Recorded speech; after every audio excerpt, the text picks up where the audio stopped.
সরকার ভয়ে প্যান্ট ভিজিয়ে ফেলেছে।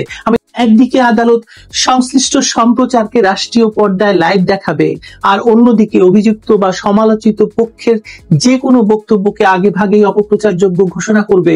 এটা হচ্ছে বাছাই করা স্বচ্ছতা, যেখানে নাগরিকের তথ্য দেওয়া হয় কেবল সেই মাত্রায় যেটুকু সরকার নিজের পক্ষে নিরাপদ মনে করে। সোশ্যাল মিডিয়ার যুগে শেখ হাসিনার বক্তব্য শোনার জন্য কেউ প্রচলিত মিডিয়ার দিকে তাকায় বলে আমার মনে হয় না। শেখ হাসিনার ক্ষেত্রে তার বিরুদ্ধে যত কথা আছে সেগুলো সরকারি উদ্যোগে প্রচার করা হয়। এমনকি বিচার প্রক্রিয়া সরাসরি সম্প্রচারের ব্যবস্থা বাধ্য করা হচ্ছে টিভিগুলোকে প্রচার করার জন্য। এই পদক্ষেপ শুধু একজন রাজনীতিকের বিরুদ্ধে নয়, এটি দেশ জুড়ে প্রশ্ন করার অধিকারকেই শর্তারোপ করেছে। একটি ব্যক্তির যাবতীয় বক্তব্যকেই আগামভাবে অবৈধ সম্ভাবনার অবৈধ করে দেওয়া, তার বা অবৈধ সম্ভাবনার ঝুড়িতে ঢেলে দেওয়া নীতিগতভাবে ভুল এবং রাজনৈতিকভাবে বিপদ। কানাডা প্রবাসী সিনিয়র সাংবাদিক শওকত আলী সাগর লিখেছেন, ঘৃণা ছড়ায় শেখ হাসিনার এমন বক্তব্য সম্প্রচার নিষিদ্ধ করেছিল আন্তর্জাতিক অপরাধ ট্রাইব্যুনাল। এবার প্রধান উপদেষ্টার অফিস থেকে রীতিমতো বিবৃতি দিয়ে জানানো হয়েছে, কোন গণমাধ্যম শেখ হাসিনার বক্তৃতা প্রকাশ করলে তাৎক্ষণিক আইনি ব্যবস্থা নেওয়া হবে। তাৎক্ষণিক শব্দটির প্রতি খেয়াল রাখুন। খেয়াল করবেন, সরকার হুঁশিয়ার করে দিচ্ছে ব্যবস্থাটা হবে তাৎক্ষণিক। শেখ হাসিনার বিরুদ্ধে কোনো অভিযোগই এখন বিচারিক আদালতে সাক্ষ্য প্রমাণের ভিত্তিতে প্রমাণিত হয়নি। বিচারাধীন কোনো বিষয় নিয়ে আদালতে উপস্থাপিত বক্তব্য প্রকাশে নিষেধাজ্ঞা আরো প্রচলিত চর্চা। সেক্ষেত্রে নির্দিষ্ট মামলায় আদালতের উপস্থাপিত সব তথ্যই প্রকাশের আওতার বাইরে থাকে। শেখ হাসিনার ক্ষেত্রে তার বিরুদ্ধে যত কথা আছে সেগুলো সরকারি উদ্যোগে প্রচার করা হয়। এমনকি আমি বলছি কথা শওকত আলী সাগর লেখেননি, এমনকি বিচার প্রক্রিয়া সরাসরি সম্প্রচারের ব্যবস্থা বাধ্য করা হচ্ছে টিভিগুলোকে প্রচার করার জন্য। আসছি পরের কথায়। তিনি লিখেছেন, কিন্তু অভিযুক্তের বক্তব্য আইন করে হুমকি দিয়ে বন্ধ রাখতে বাধ্য করা হয়। শেখ হাসিনার বিচারের গ্রহণযোগ্যতার ক্ষেত্রে এটি একটি প্রশ্নবোধক চিহ্ন হয়ে থাকবে বলে আমার ধারণা। বাই দ্য ওয়ে, বাংলাদেশের পত্রপত্রিকা টেলিভিশনের দর্শক শ্রোতা এখন গুরুত্বপূর্ণ কোনো পর্যায়ে নেই। সোশ্যাল মিডিয়ার যুগে শেখ হাসিনার বক্তব্য শোনার জন্য কেউ প্রচলিত মিডিয়ার দিকে তাকায় বলে আমার মনে হয় না। আমার তো মনে হয় শেখ হাসিনার বক্তৃতার প্রচার অবাধ করে দিলে সেটি বরং শেখ হাসিনার গ্রহণযোগ্যতাকে প্রশ্নের সম্মুখীন করবে। তিনি তার বিরক্তি উদ্রেককারী বক্তৃতার ধরনে তেমন কোনো পরিবর্তন এনেছেন বলে কোনো খবর পাইনি। সাগর বলেছেন সব কথা। সাগর যে কথাটি এখানে বলেননি তা আমি স্পষ্ট ভাষায় বলছি। ডক্টর ইউনূসের নেতৃত্বাধীন অন্তর্বর্তীকালীন সরকার যে নির্দেশনা দিয়েছে, গণমাধ্যমে শেখ হাসিনার বক্তব্য অডিও বা ভাষণ সম্প্রচার করলে তাৎক্ষণিক আইনি ব্যবস্থা, এটি মূলত ফ্যাসিবাদী পদক্ষেপ। কারণ এটি মত প্রকাশের জায়গা সংকুচিত করার একটি সংগঠিত প্রয়াস, যেখানে রাষ্ট্র আইনকে ঢাল বানিয়ে জনপরিসরে একক বয়ান চাপিয়ে দিতে চায়। গণতন্ত্রের প্রথম শর্তই হলো বিতর্ক এবং ভিন্ন মতের স্বীকৃতি। সেখানে সমগ্র গণমাধ্যমকে আগে ভাগে সতর্ক করে নির্দিষ্ট একজন নেতার যে কোনো বক্তব্যকে সামগ্রিকভাবে নিষিদ্ধ অথবা অপরাধের সাথে জুড়ে দেওয়া হলো প্রায়র রিস্ট্রেইন্ট, যা কেবল স্বৈরতান্ত্রিক ব্যবস্থায় স্বাভাবিকভাবে ব্যবহার করা হয়ে থাকে বা ব্যবহার করে থাকে। এটি ভুল তথ্য ঠেকানোর কোনো সূক্ষ্ম সার্জারি নয়, এটি কুঠারের কোপ বা কুড়ালের কোপ, যাতে ভালো মন্দ সত্য মিথ্যা সব একসঙ্গে কাটা পড়ে গেল। আমি জানি সরকার বলবে নিরাপত্তা, স্থিতিশীলতা, বিচার প্রক্রিয়ার মর্যাদা রক্ষা, এই সব কারণে এরকম নির্দেশনা দেওয়া হয়েছে বা দেওয়া দরকার। কিন্তু প্রশ্ন হলো, একটি গণতান্ত্রিক রাষ্ট্র কি একসঙ্গে দুটি বিপরীত কাজ করতে পারে কিনা? একদিকে আদালত সংশ্লিষ্ট সম্প্রচারকে রাষ্ট্রীয় পর্দায় লাইভ দেখাবে, আর অন্যদিকে অভিযুক্ত বা সমালোচিত পক্ষের যে কোনো বক্তব্যকে আগে ভাগেই অপপ্রচারযোগ্য ঘোষণা করবে। এটা হচ্ছে বাছাই করা স্বচ্ছতা, যেখানে নাগরিকের তথ্য দেওয়া হয় কেবল সেই মাত্রায় যেটুকু সরকার নিজের পক্ষে নিরাপদ মনে করে। এতে বিচারবোধের ভারসাম্য নষ্ট হয়, কারণ নাগরিকের কাছে এক পক্ষের বক্তব্য পৌঁছায় উচ্চ স্বরে, অন্য পক্ষের কথা ঢোকার আগেই আইনের বেড়া টেনে দেওয়া হয়, পর্দা নামিয়ে দেওয়া হয়। গণতান্ত্রিক সমাজে সত্য বেরিয়ে আসে সংঘর্ষে নয়, পরীক্ষা নিরীক্ষায়, যুক্তি পাল্টা যুক্তি, প্রমাণের পাল্টা প্রমাণ, এই ঘষাঘষিতে। সেখানে সমগ্র একটি কণ্ঠস্বরকে আগে ভাগে অপরাধ সম্ভাব্য বা ধরে নিয়ে চুপ করিয়ে দেওয়া হলে জনপরিসরে আর জনপরিষদ থাকে না।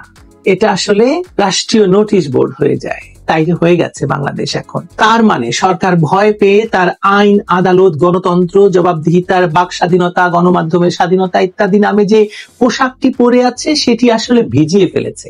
যে চাপের কথা যেতে যেতে বিপুরঞ্জন সরকার লিখে গিয়েছেন, তার শেষ চিঠিতে। একটি লেখা প্রকাশের জন্য বিভুদাকে অফিস থেকে চাপে পড়তে হয়েছে। শোনা যাচ্ছে তার চাকরিটিও চলে গিয়েছিল, সেটা সরকারি চাপ না, তিনি এর জন্য মারা যাননি হয়তো, কিন্তু জানি না আসল সত্য তো এখনো আমরা জানতে পারিনি।